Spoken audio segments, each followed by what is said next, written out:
The new Snow White is now in theaters. Let's get right into it.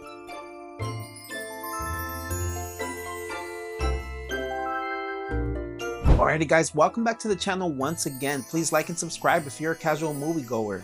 Right off the bat, should you go see this in theaters?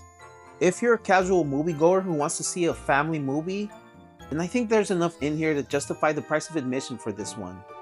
Otherwise, I think you should wait for this on Disney+.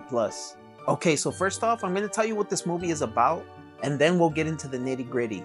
Now, without getting into any spoilers, I think we all know the story of the original Snow White, but I'm going to tell you the story about this Snow White, and this one's a little different. So the story is about Snow White, played by Rachel Zegler, who got her name by surviving a snowstorm as a child. When Snow White was a child, her mother fell ill and succumbed to her illnesses. Her father then remarries a new woman and later meets his unfortunate demise, and this woman ends up taking over his kingdom. That woman is the evil queen, played by Gal Gadot.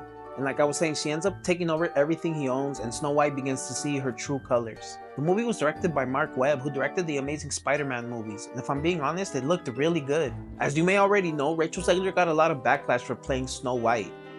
And in my honest opinion, she was just alright.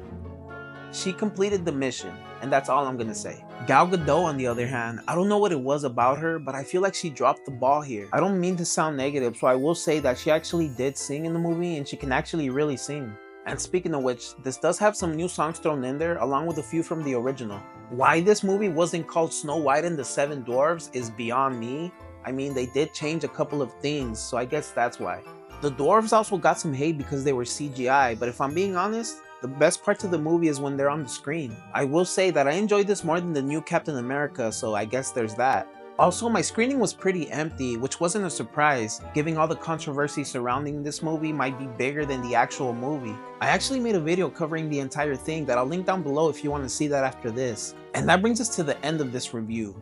Despite all the controversy, are you still gonna go see this in theaters? Leave it in the comments below.